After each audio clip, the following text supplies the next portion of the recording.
So boom, bum, bum, bum, bum, bum, bum, bum, bum, bum. Let's hit that spot.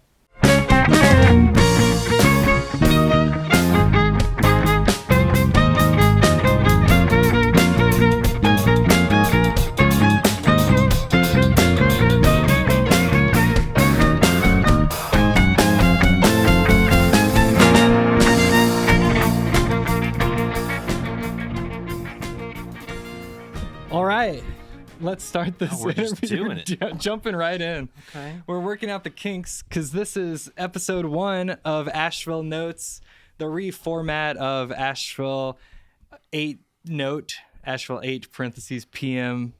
No, wait, Asheville 8 parentheses PM into parentheses note. I was on the right track. I can see why you would want to change that. That's right. Cleaning it up.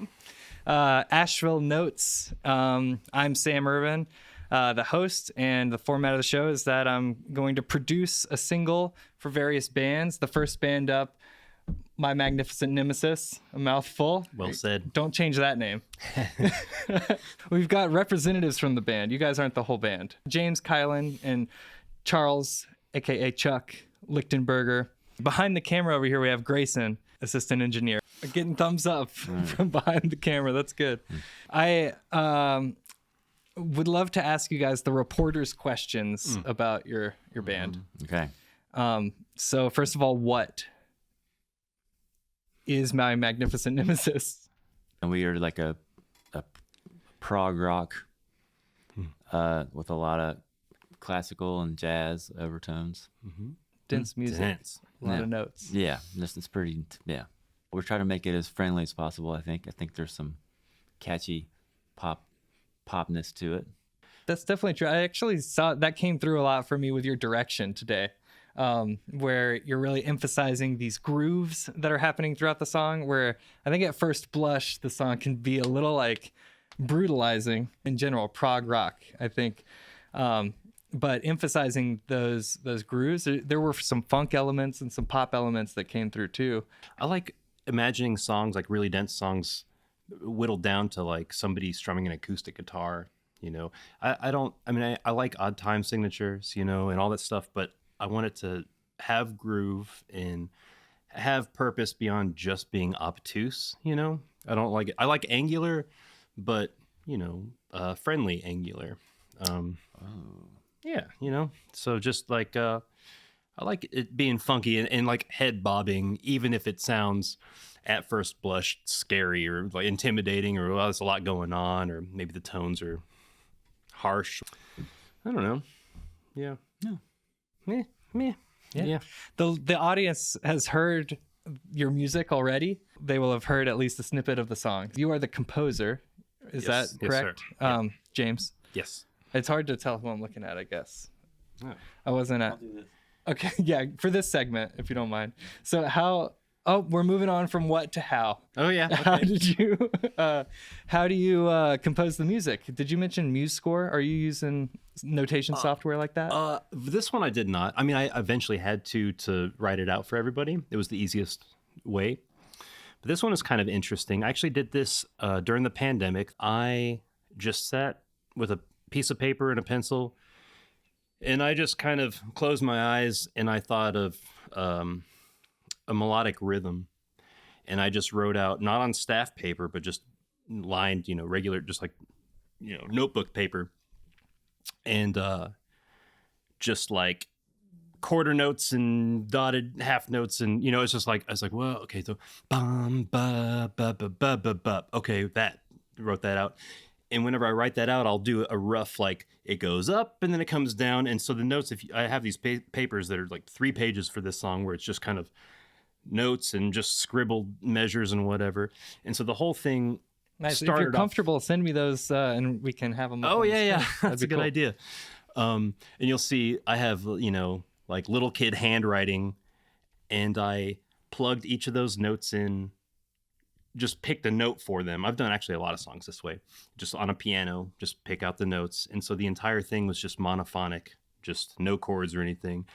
And so then I put that to a click, recorded drums, and then that was how it existed until this band happened. Then the band happened, and now I have chordal instruments, so I had to sit down, and the hard part was coming up with what are the, how does this harmonically settle into chords. So that was actually hard but very fun. So once I put those together, and then then the hard thing was having people learn how to play it, because it's a mouthful. Chuck, you get this music. How do you internalize it? Did you have any notes? A lot of times with James's more complex songs, it takes me a long time to understand it. And what I've done at this point is I just trust that it's going to be cool. But at first I'm like, I can't wrap my head around it. I don't understand anything about it. I'm just going to keep playing this song and just trust that this is going to work out. And then as the pieces all start coming together, I'm like, oh, this is great. I love this so much. But it's very challenging to play. A lot of tricky passages for sure. Yeah. And especially you're playing keys, trying to play some inside harmony or outside harmony. I'm not actually sure what I'm trying to say there, but if actually, maybe you could speak to this. You wrote out a melody, and I would imagine that you're probably not playing those main melody notes. Those probably ended up on the violin or something like that. Sometimes I'm doubling with the top note of the chord. When you are doubling, is it the same octave as whatever else is playing it, like the violin or? Sometimes like it that? is. A lot of times it's the same. Yeah, a lot of times it's the same octave as the violin, because the violin is pretty low in its range in a lot of this. So if I get higher than that with those chords, it would dominate it too much. But if I get too low, it'd be too muddy. A delicate balance, I think. There's also a guitar happening in this song, that a lot happening in that mid range. So yeah. I'm excited to dig into this mix. I'll be mixing this and trying to put everything in its proper spot, forward and back, and it's going to take some time. I'm Make sure excited. to The Lord's work. Me as forward as possible the whole time. Yeah, mostly piano. But I wanted to move on to who. So we got what and how and who, and we can always double back on any pins that we put in something, but who's missing? Oh, it'd be Alex Travers, our violinist, and Jonathan Pearlman, our guitarist, and Ryan Kijanka, our bassist. So that is who we're missing right now. So we have what? We got how, we got who. Maybe when do you guys practice? How often do you gig? What's your personal practice look like? We're doing a regular Wednesday evening at the time of this recording, a Wednesday evening kind of jam that we host, like an instrumental jam. Mm-hmm. So we kind of, it's sort of a semi-practice. It's not really practice, but we say it's a practice. We do some original tunes there, but it's a lot of just jamming on jazz tunes and whatever. But that's not the personal practice. He could tell you all about the personal practice. Clockwork Chuck, they call it. I try to practice a couple hours every day. Most of the time I succeed. This band's an important part of that, but the deal with bands is you got to practice for what's coming up. So I have an hour of things that I do, technically speaking, before I get to the band stuff. So if I can get in 2 hours, then the next hours for whatever gigs are coming up. And one of the good things about that Wednesday gig is that since we do usually play about 6 of our originals every Wednesday, I that's when I can work those particular originals out. And I don't know who you are. Maybe I do, but you don't know anyone who practices more consistently than this guy right here. My favorite thing, and I have students myself that I will tell that I know this guy that sets a metronome to 20 beats per minute and practices playing quarter notes and eighth notes, scales to 20 BPM, and then we'll knock it up to maybe 40. I'm sure you have a set. Yeah. What does it go from 20 to something like that? Yeah. Oh, it's so cool. That's the best. I mean, and by Very cool, I cool. mean the coolest. It doesn't get cooler than doing that. Since you moved out, I'm down to 15. Starting at 15 now. That's even cooler. That's really something. Wrestling that boredom to the ground. That's I mean, that's like pinpoint accuracy. It really is. I mean, that's something. It's meditation. It's that too. Yeah. this is great because this brings me around to why. That's the question I was ready for. Just why?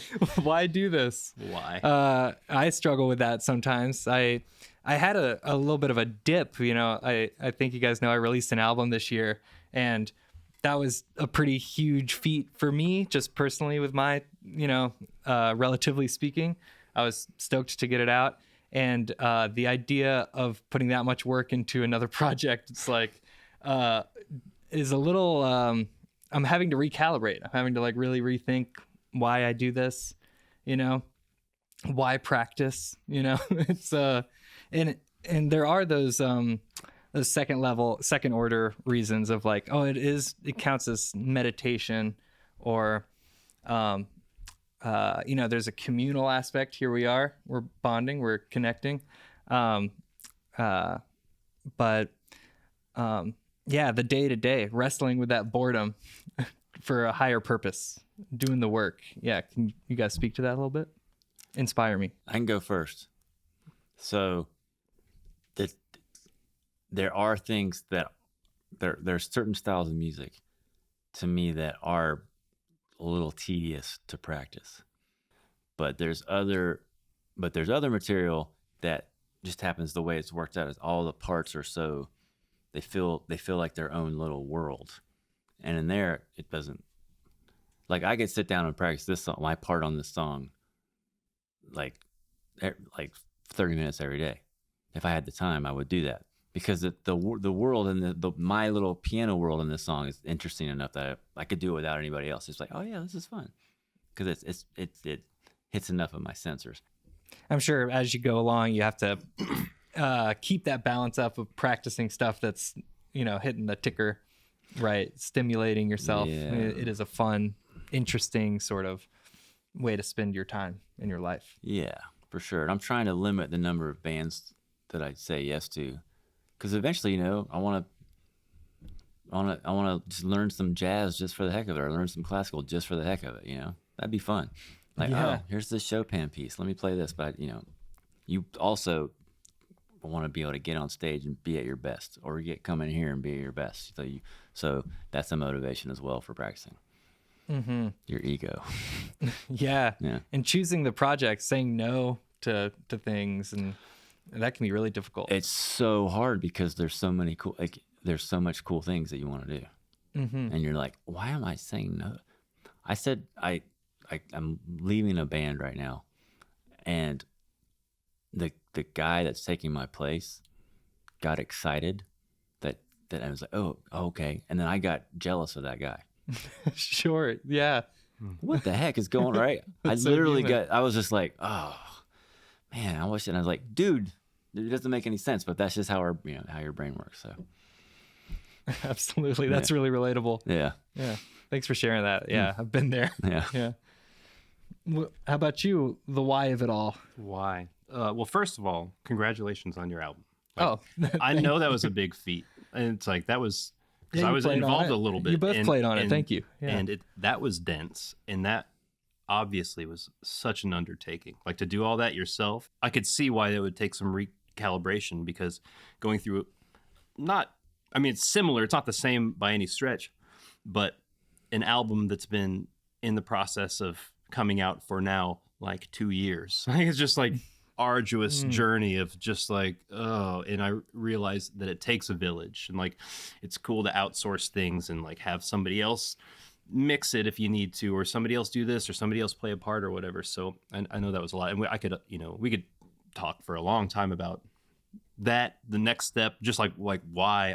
There's so many different whys to answer, but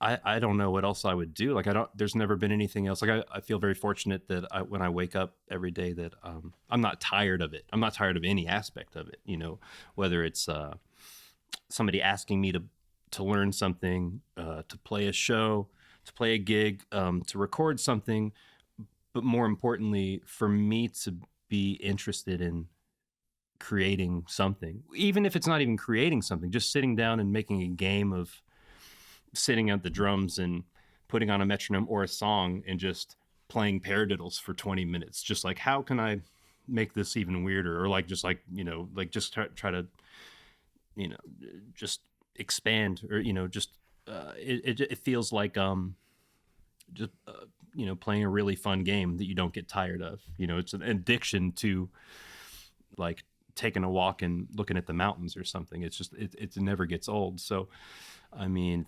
Nemesis, where these guys trust me to like he says, like I'll give him something and he's like, I don't get this, but in this point now it's like I just trust that at some point I'll get it and it'll be cool. It's cool.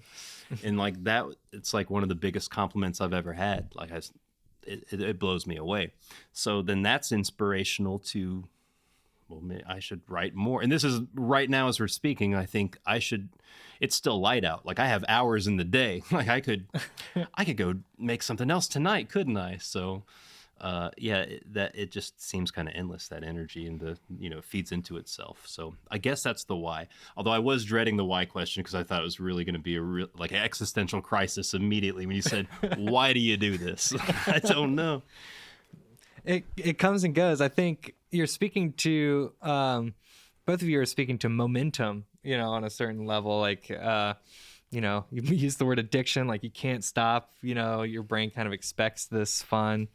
The sand art, the levels of abstraction are very cool, of like when to be precious about something and also when are you playing the game about something, and for me, that's one of the more interesting things about music, is how it can like come and go. Even when you're practicing, trying to play to a metronome and you want to be really on, and then the focus kind of goes and you're being less precious about it. And then you try to bring it back and get more serious about it. But then even trying to get serious about it is almost like the game, focus. This is good stuff. Did I make it through all of the reporters' questions? I think you're good. Who, what, when, where? Any shows coming? Well, you didn't mention that the weekly Wednesday show is at Kava. Elevated Kava in West Asheville. That's right. On Haywood Road. Yeah. And then we do, we only have one show other than that, and it's in Brevard. Yeah, we should be looking at... Don't poo-poo Brevard. That's where I'm from. Well, it's not that, but I'm saying it's not in Asheville. Brevard. No, that was Oscar. Have you played Oscar Blues yet? Mm-mm. Love it. Okay. This place is nice. awesome. Yeah. Cool. Treat us right. Brevard's got that, and they got 185 King Street. Yeah. Brevard's cool. got a lot going on. Brevard is cool. Okay, good. But I'm glad we cleared that up. Your boys are doing good down there. Yeah, good. Keep it up, B-Town. Yeah. I just saw Papadozio play downtown for like the Boomtown Festival at Pack Square, and it was interesting to see this prog rock outfit, and they're doing all sorts of weird stuff, psychedelia, and it was the mainstream event of the summer for downtown Asheville. So there's a hunger for it. Yeah, that's heartening to hear that, honestly. Like that's good. Like great. I love that.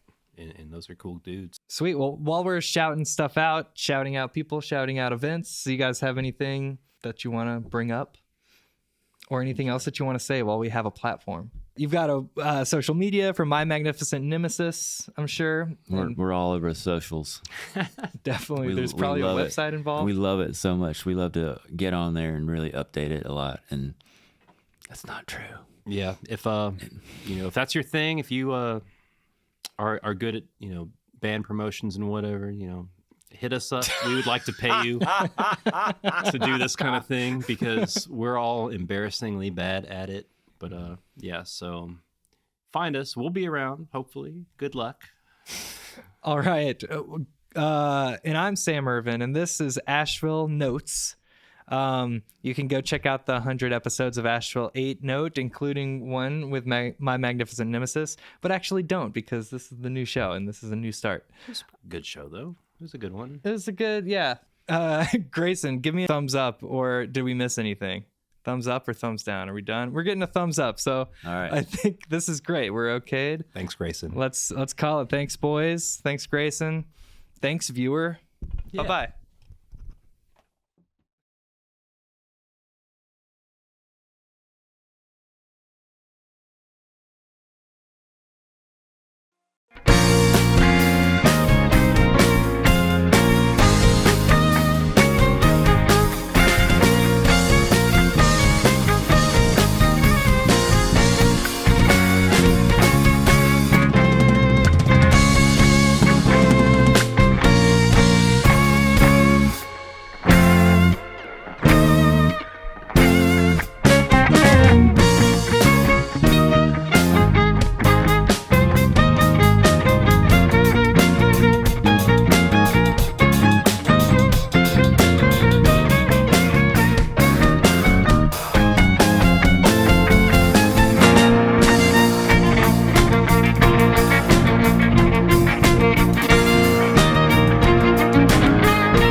I'm working on this My Magnificent Nemesis song, Checked Out.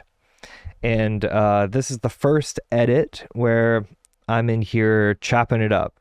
I learned a valuable lesson about playlists and how to do this a lot easier. I've been working with duplicate tracks, which, as you can see, really clutters up the project there. Next episode, hopefully you'll see a totally different layout with playlists, and hopefully that'll save me a lot of time too. But what I want to do here is just go one by one and check out what we did. On the drum set, we've got a bunch of mics set up, 13 mics on the drums. These are the meat and potatoes of our drum track, and everything else is going to be some sauce or something like that, some spice, some sauce. So we're capturing things like the ride and the hi-hat to give us a little bit more stereo width of the drum set. And then we've got our toms to really, this is a pretty rockin' song. It's a prog rock song, so I think those are important to catch. Assistant engineer Grayson talked about the snare bottom as being this breathy sound. So I like the idea of that. Probably doesn't need to be as high as the other snare, and it probably needs a phase inverter on it.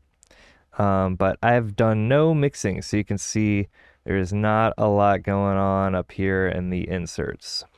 So this video is all about the editing and the tracks that we used. I won't get too much into my plans for mixing. We've got a room mic, and I've got this stairwell mic that's going to give some pretty extreme natural reverb. There's my studio's in a basement, so there's a stairwell behind me, right, up there. And we put a mic kind of facing right up into the top of the stairwell to get all this craziness. So here's the dry without that verb. Again, very dry, not mixed at all yet, but we've got this stairwell that I think adds a lot. So here we go. Now, of course, that's way too much, but when things get super busy, I could throw that on to blast some intensity there. All right, what's next? Bass. Ryan Kijanka did a good job with the bass. This actually would have been really nice to have the playlist comping on because it took quite a bit. I've got a couple of more bass channels hidden down here for octaves that he did at the end of the song. You'll notice that I've got the main bass and this main bass clean. Now, this was the first time that I've been recording a band with these new preamps that I've got. I've got the Neve 5211. I've got the API 312 4V. I've got the Millennia HV3C. I did most of the instruments through the Neve, and I was a little worried that putting the silk on this like saturation mode might be like a little too much or dampen. I don't know. Didn't know if it was going to work on everything. As I was going through, which I think I did like, the stuff that was going through the Neve more than these parallel channels that I just captured through the Claret's inputs. I'm using an RME. It's going to be so boring if you don't care about gear, but using an RME interface with a Claret expander and an SSL Alpha 8 expander. So I've got a whole lot of I.O. That I didn't really need in this case because we did everything one by one. A lot of that I.O. I utilize for like synthesizers and effects returns when I'm doing sound design. So that'll be really useful when I'm doing the mixing later. When I'm sending this bass part through a bunch of parallel moog effects, you can see, if I zoom out a little bit, we've got a lot of cuts. Each of these cuts were me sort of scooching something, or may or may not have played one teeny part myself. These were different takes that are stitched together, which takes quite a while. Depending on how many takes you got to listen to each take and kind of get a feel for which one sounds best. But again, I think that Neve tone and Ryan Kijanka's articulation came out sounding really nice. Apparently he was recording on a new bass for the first time, so that's exciting. We did run into his pickups, I think, were in a place that he was not used to, so he had to be conscious of not tapping the pickups. So let's see if we got a groove.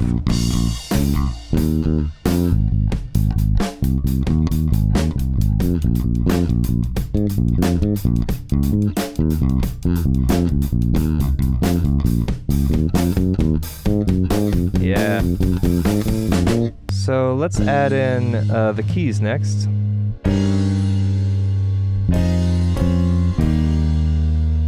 Adding some beautiful harmony to this, some jazz chords, really fleshing it out with some density there. Charles Lichtenberger on the keys.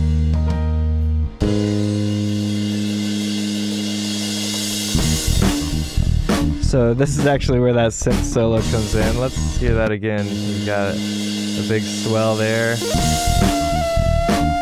Chuck is also playing the keys here. All right, you get the idea. Synth is sounding a little dinky at the moment. Of course, I'll throw that into a ton of effects. And also, we captured the MIDI alongside the audio of the synth. So his performance is transferable to a bunch of other synths. I might set up 3 or 4 in octaves or something, just this huge, gigantic sound. Which is, there's going to be a balance because the background here is really nice, especially... Bring in the guitar. The guitar throughout this song is just adding a little bit of texture. We've got this, this rhythm in the violin too. So let's back up before I add too much stuff. Let's listen to the beginning now with the guitar and the violin added.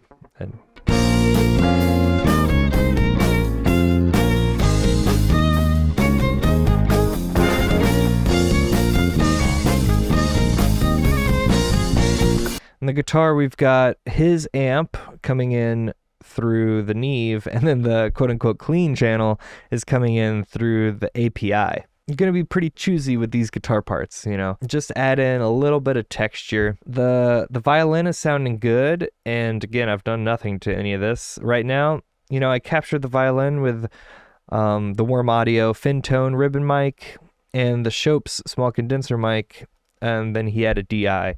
So I might create a blend, but actually I'm really liking, right now we're just listening to only the ribbon mic, and I do think that that's a good vibe for this particular tune. Let's see, the only other thing to discuss is the voice track here.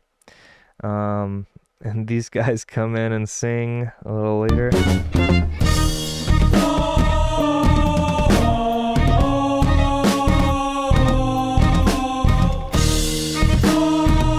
And here I do the same thing. I've got that stair mic for some natural reverb.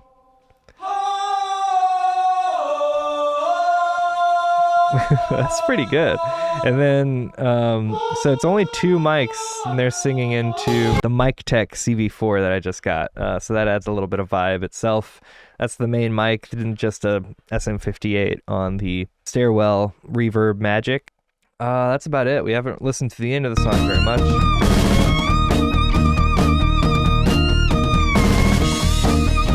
Yeah, so balancing all of this, how to get all those voices heard. It's really a dense mix, and I think there are even a couple of more parts that James wants me to add on synthesizers. The type of composer that he is, I think, this is very complex. My goal here is to try to take this complicated thing and make it sound simple. So that means clean up and getting each voice to sound crisp and clear first. But also just balancing everything in a way that emphasizes one listening point for the listener. So somebody can stay engaged, easy access. I want to just check in and talk about the things that I did in the second round. Spent a few hours working on this yesterday, sending it through my analog gear. This analog gear, my 8803, that neve EQ up top. You can see we've got It's a parametric EQ. And in my chain, it's the first thing before compression. So it's going to be the surgical EQ, subtractive EQ mostly, before we go into the distressor for to squeeze it a little bit and a little bit of saturation there. Then we got the maag. This is more of a color EQ. It's got a crazy airband on it. I'm excited to use it. Lastly, we've got the warm audio bus comp. Just using that, a tiny little bit of that at the end for glue. Each of these sources is pretty much one instrument. I did the kick and the snare, room mic and a stairwell mic. The stairwell mic on the drums, very cool moment. It sounds like this, although it's going to be pretty quiet.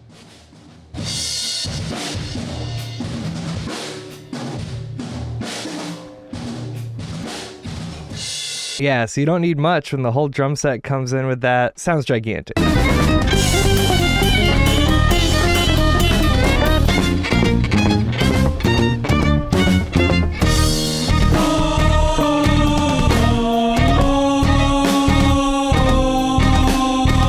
Yeah, nice. Yeah, with everything EQ'd, compressed, EQ'd, compressed again, each of these buses are really fitting together better.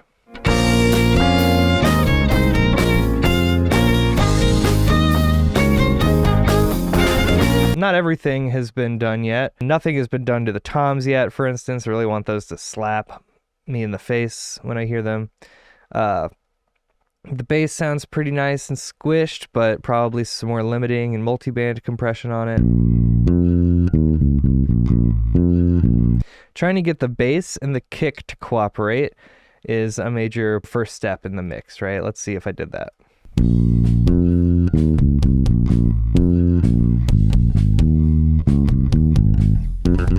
I'm getting a lot of the click of the kick, which I like. I even added this kick beater to get more of that. The kick beater mic on the player side of the drum set, I think there's a low pass filter on it up to like 1,000 hertz or something. So just getting that top end for a little bit more articulation there. But yeah, I think the kick and the bass are playing nicely together, and when you listen to the whole mix, you should be able to hear both of them, especially once I balance it later. Another thing that's sort of a challenge is to get the guitar and piano to play nicely together. They're kind of in the same range. On this track, the piano is holding it down a little bit more consistently. It's what I'm considering to be the main chordal harmony instrument, while the guitar is secondary, just window dressing. So let's see if I EQ'd them out of each other's way. Let's listen to another part though. The guitar is a little distorted up top, which I think is good for a big beginning, but then it sort of chills out.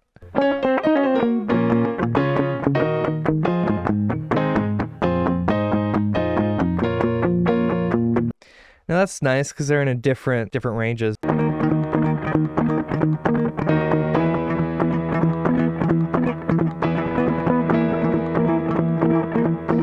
Here they're a little bit more on top of each other, right? And so let's listen to that in the full mix. Now, can we really hear the difference?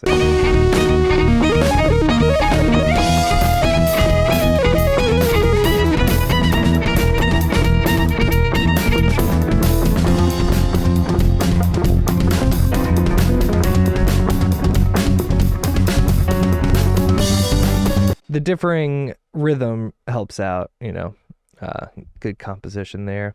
Or good intuition from the guitarist. I think he might have improv'd a lot of that. I will throw the violinist under the bus a little bit. I auto-tuned it. I know, don't get at me here, but I think it does sound a lot better and not too obvious.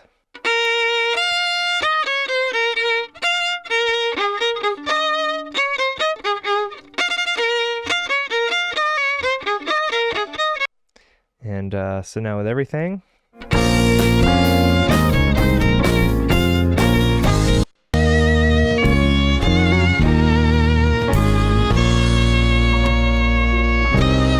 Yeah, just touched up a little bit. You don't want it too perfect or it doesn't sound like a real person. You know, sometimes just messing it up a little bit can be good. Like later in the song, we've got 2 violin parts, you know, on top of each other to give a little bit more thickness here.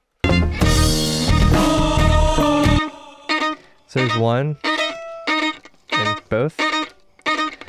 The second one's pretty quiet, but it gives a little bit more thickness there.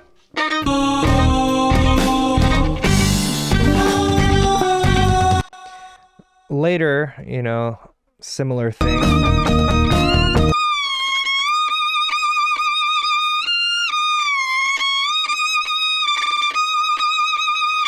Again, that second voice is pretty quiet, and they're naturally, you know, automatically going to be a little bit out of tune, and so that gives a little bit of like, it's good to, if they were perfectly in tune, it would just sound like one instrument. So I also used this sound ID reference, kind of fixes my imperfect listening space. It mitigates the buildup of various frequencies at my listening position due to reflections around the room. And I haven't redone the measurement since I've finished my studio upgrade recently. Put in these cubicle walls that are pretty absorbent behind me, and just everything's kind of pushed back against the wall where it should be. So I remeasured, and it told me that I've got these boosts and dips. Here's 0, right along that line, and this automatically takes the audio that I'm listening to and compensates for those irregularities. It is trying to bring me back to 0. You could see that this is what I'm basically hearing. Very important, because if I'm hearing this when I'm mixing, I'm going to make all sorts of weird mixing decisions. Like I might want to boost 150 a lot because there's a dip there, but when I'm listening to this, it is going to give me a little bit more accuracy there. I think that's pretty much the gist of what I did this round 2. I suppose in just a few seconds I'll be back with round 3.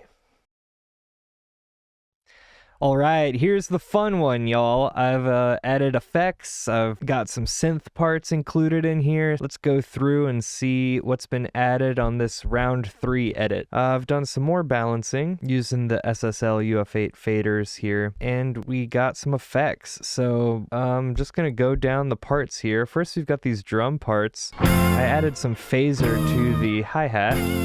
I think that's very cool.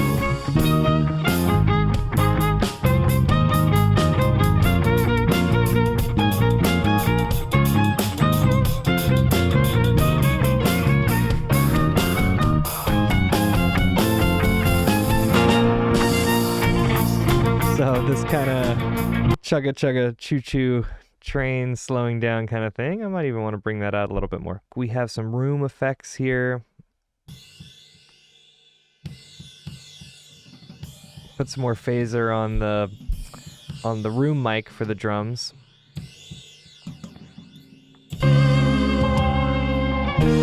Just to add to the magic of this part, the airiness, flow.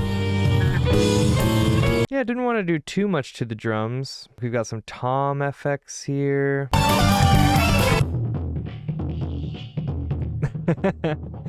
Really blowing it out. The chorus effect, I believe. So, again, crazy synth solo. Needed to up the second half of it, keep that energy going.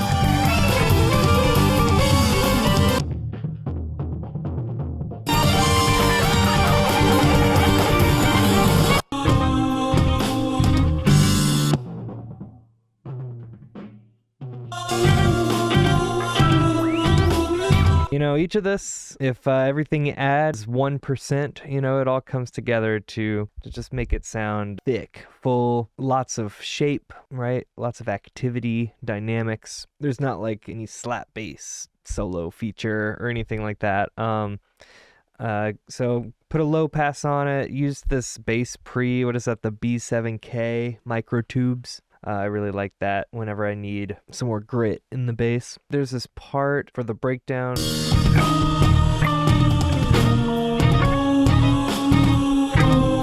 And I added some EQ on the bass. The bass player is rocking a low E, which is about 41 hertz. So 40 is a great place to boost it.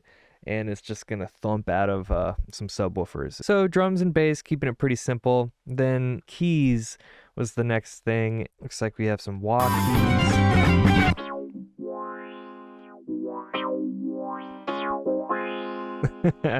That's pretty awesome. Other key effects, we've got it going through the Murph That is a nifty Moogerfooger that sequences different frequency bands. You can see I'm automating its volume here, bringing it in and out.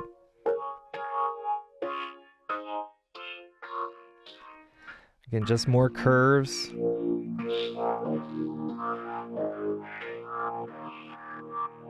It's pretty evil.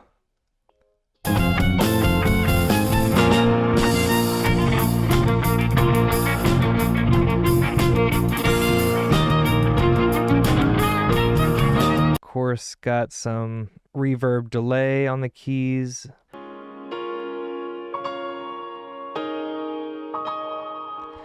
Nice effect, but also gives a lot of space, right? The more that I bring in the delay and reverb, the farther away that piano gets. So you can see as I take it out here, the piano appears as if it's getting closer to us.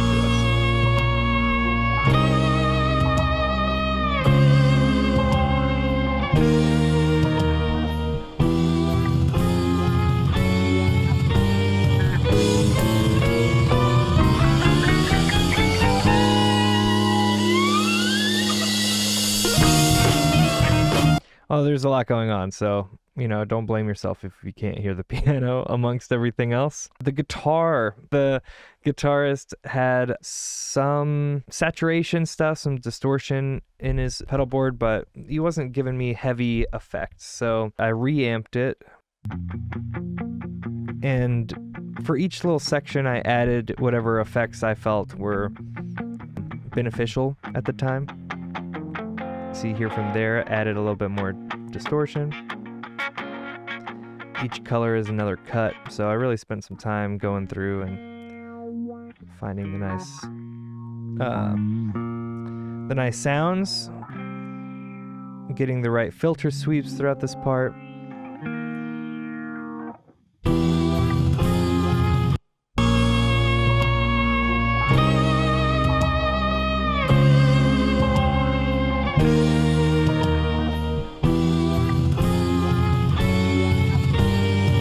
Got both the ribbon and the 57 on the amp.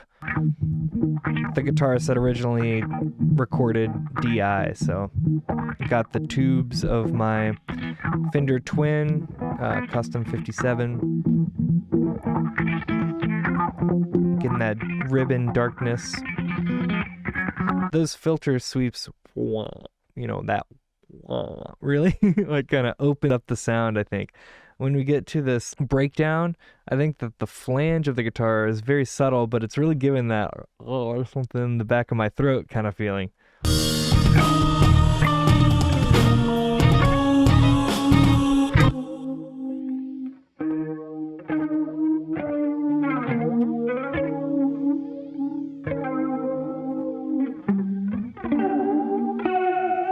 Right? It's a weird sound on its own. Even driven a little bit, it's clipping a little bit, but together with everything.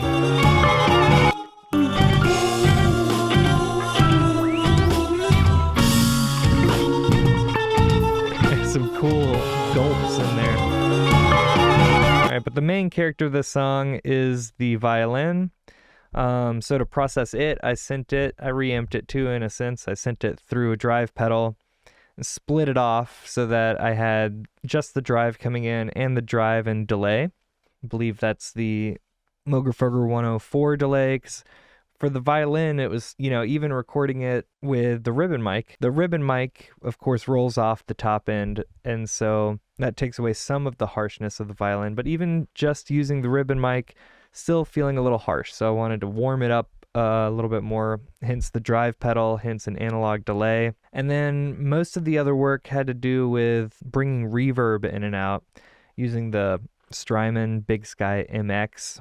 I've got a plate, a bloom, and a hall. This violin processes the original violin sound, right? So not warmed up. All of this is blended in different ways throughout the song. Sort of like the piano to bring the violin forward and back. More detail, less detail. One of the cool things, very subtle things, is to bring that reverb in and out rhythmically here, which I don't think is apparent in the song until you know that it's there.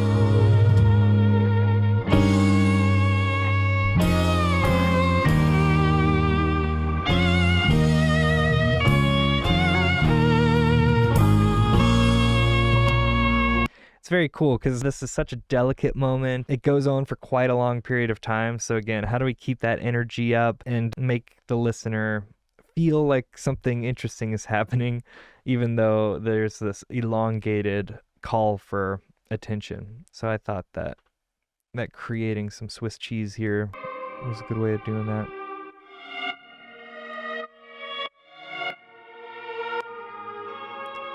Yeah, very neat.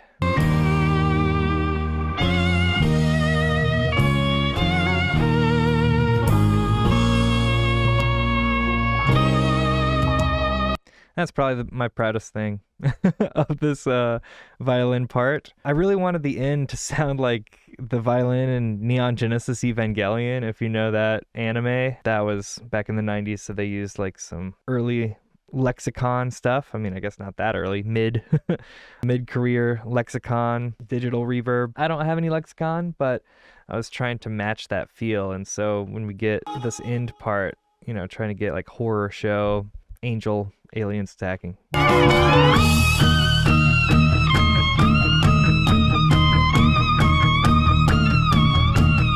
Just trying to find a blend there of some plate and the hall. I think it worked out. Too much again, and the violin sounds far away. Looks like we have one little other violin effect. Let's see what this is.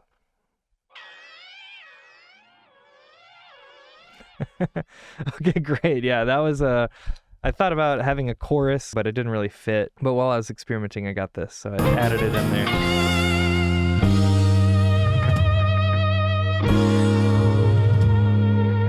It's cool. It kind of leads into the Murph in the piano there. Then next we have the voices. All right. So that was pretty fun. A couple of things here. We thickened the voices with some... I say that because James, the composer, suggested that I add some lower octaves.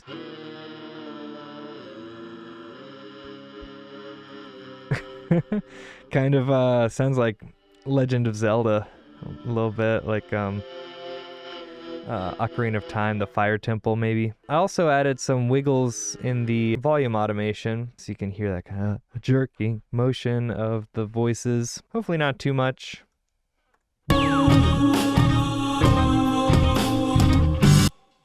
Pretty neat. And then I spent a while trying to figure out how to get 16th notes popping in the voice. There's this Marilyn Manson song, I think, Cyclops, from his first big album, Portrait of an American Family. I knew that that's exactly what I wanted to happen here, with some chopping 16th notes. And it turns out that there's not really a plugin in Pro Tools, nor a free plugin that can generate that. But luckily I've got Ableton, so I exported the voices, sent it to Ableton, and brought them back.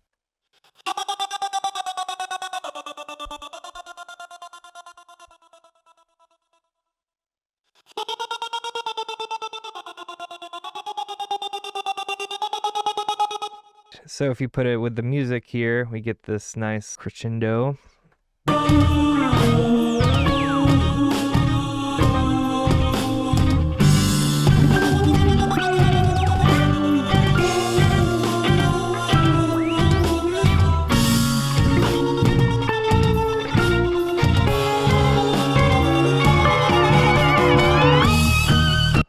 Yeah, it worked out. I think it's great. It's exactly what I want.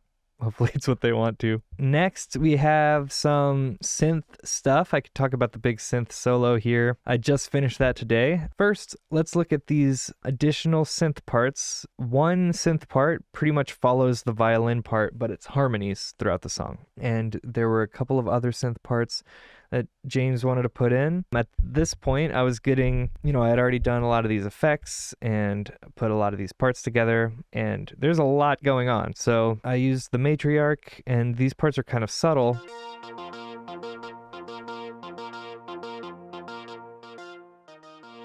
It's just way in the background, adding a little bit more girth.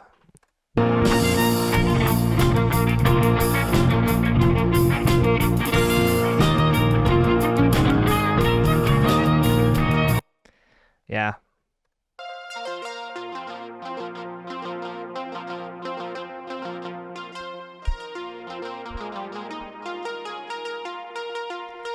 Pro Tools MIDI out, not especially the most constant or consistent beat. There's a little bit of jankiness and things don't quite line up, but I think that works better than perfection sometimes, especially for these way background parts that are just kind of uplifting and playing support roles.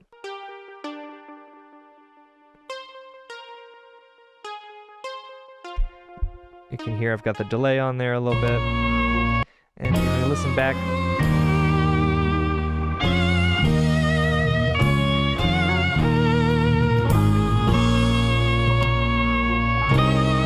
it's in there somewhere. It's part of the chord. It's giving us this feeling of space, more sound ricocheting off walls and such. We get this shrieky high part in the background of the synth solo. And again, it's in there, but there's a lot going on, so I don't fault you if you miss it. And same thing here at the end.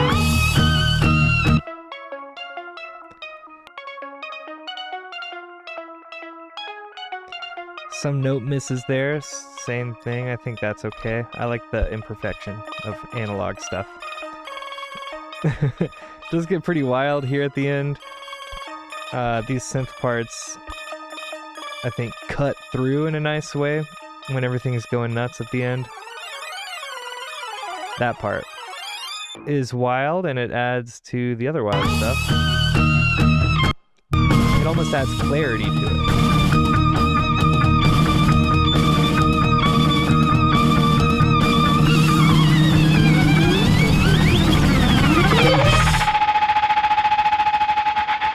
There, I really overdid it on some guitar effect, and thought that would be a great way to end the song. Last thing to talk about, I suppose, is the synth solo. And for this synth solo, once again, got some direction from James, the composer. He wanted multiple synth takes to be used, and so I did that. I hard panned one to the right, a couple, I think. This one.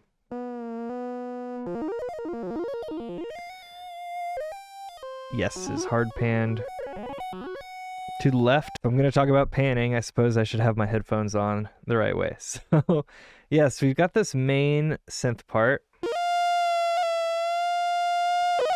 And of course, I've got an effect track to go with that. Some slapback delay. Every now and then we get a wild note like that I want to bring out. I got this weird pluck happening on the one.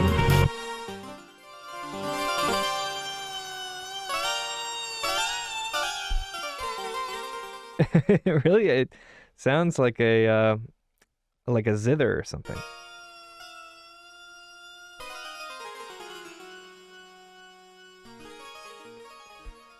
Just happens to be the way that I combined some waveforms and got some flange on there and some reverb. So that mostly sounds nice in the back, although it does add a lot of movement to have it come in and out like that. Eventually here we get this panned extra part come in.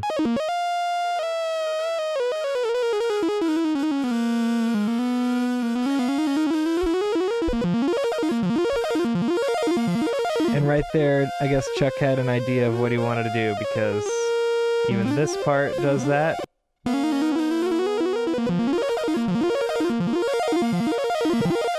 Very cool that they all kind of sync up right there. And at the end, some that kind of go over here.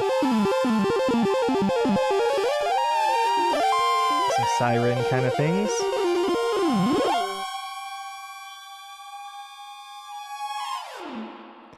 To linger over into the next part as a little bit of a transition. So hopefully, I do believe that all of those parts made it into this final recording here, which is all of that stuff, but now, you know, with some EQ and compression, glue it together.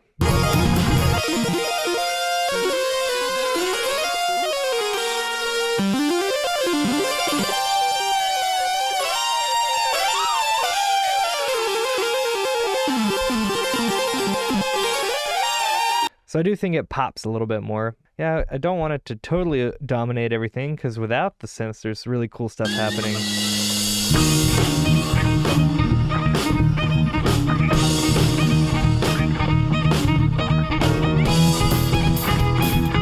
So I really want that stuff to be present as well and not just totally eclipsed.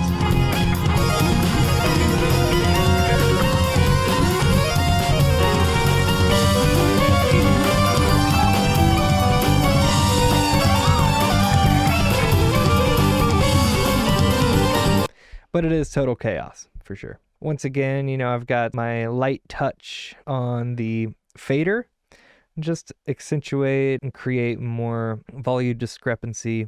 One, to give shape to whatever I'm working on, but also to carve out a little teeny Swiss cheese to make room for other stuff to pop out. That's pretty much it. I spent a long time on this song.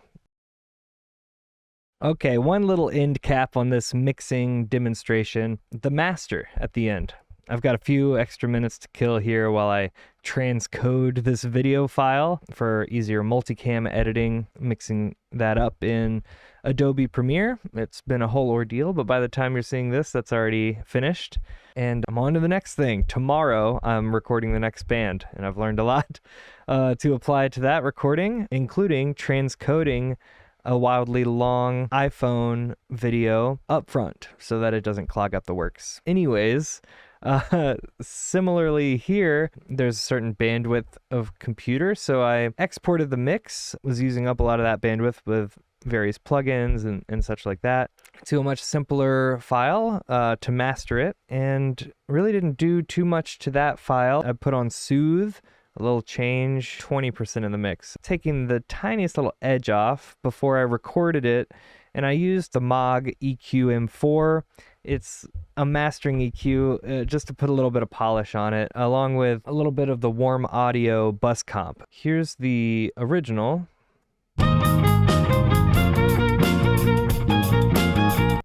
And the updated.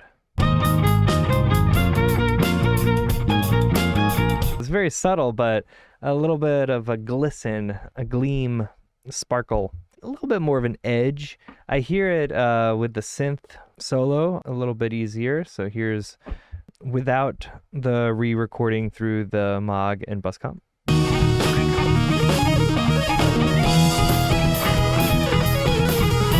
Here is with.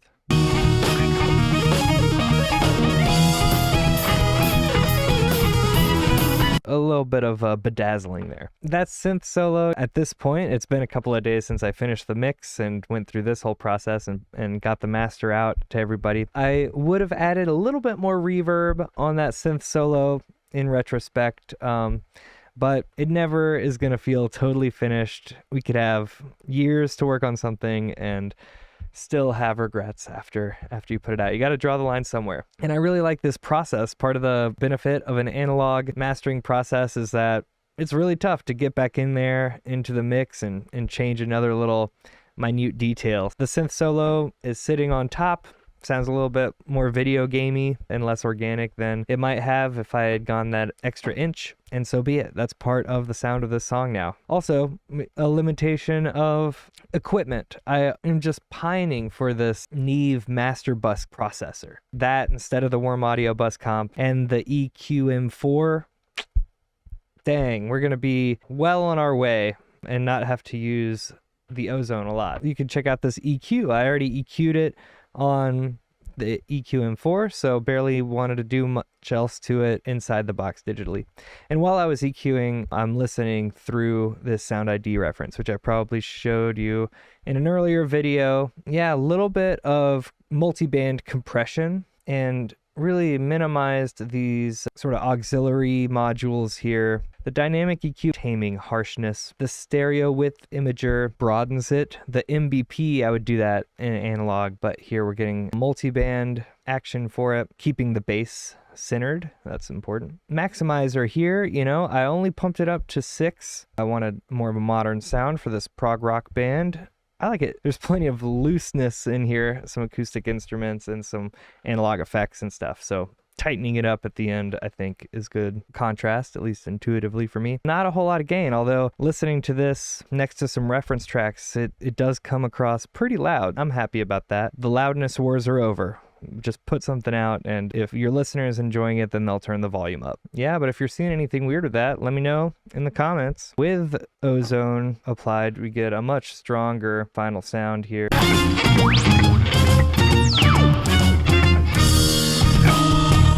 Here's without it, and with it.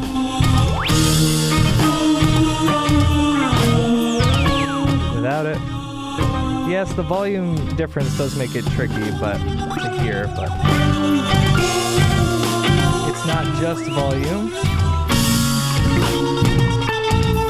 It's not just volume, it's more oomph and final digital polish, precision. I don't know if precision is a word that I would use to describe this last video, but I did it. This is the master of the song. I hope you've enjoyed seeing the entire process.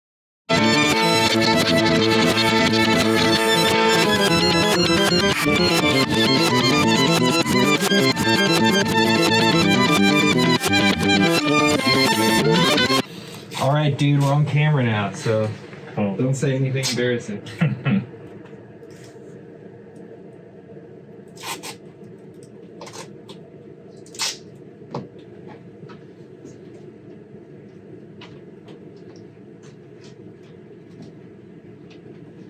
Just hang these up real quick. Hola. Hey, come on in. Hey, buddy. How you doing? Good to see you. Hey. Hey. Hey, buddy. Hey. So just so everybody knows, it's just a head cold. Oh, God. There you go. Entire thing is like mono, just like the bark and the bite. Woof woof. Okay, cool. If you're feeling ready, then we can try to take some takes. Or do you want a little 5 first?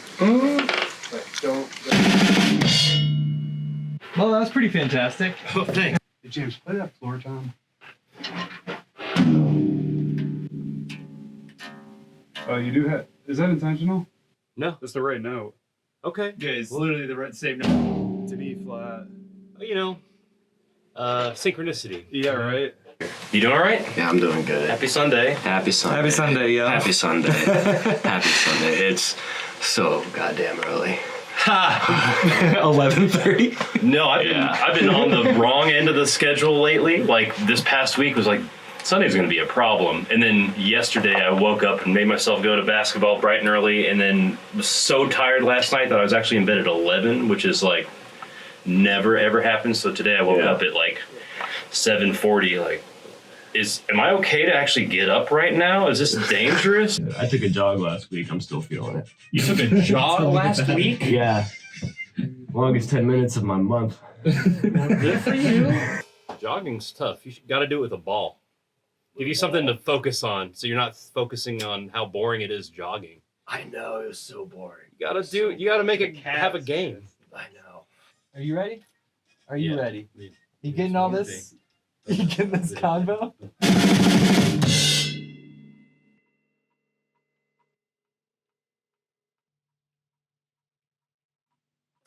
Okay. I feel good. That definitely felt like the best.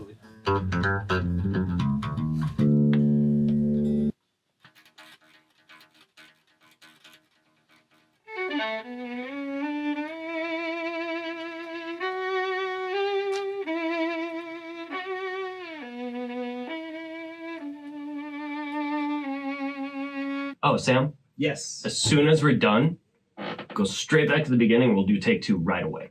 Great. Yeah, You got just it. like shotgun.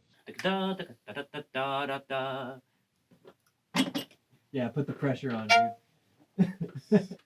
Yeah. You feel pretty good about the rest of it? Yeah. And the guitar is really not a prominent part of this song at all. Almost not necessary. It's gonna have a really nice texture. Okay. Yeah.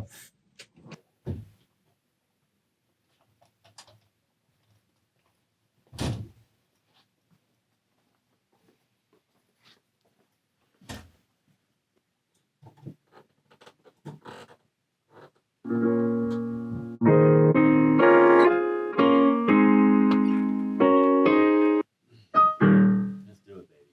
All right. Yeah. Let's try this. Yes.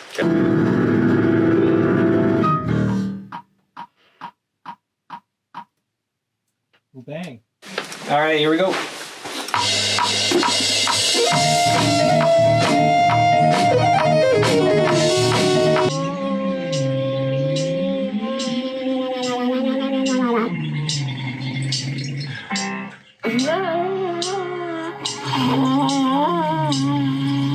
Yeah, the first two we're going to be here. The third one we're going to come back here. The fourth one we're going to come back in.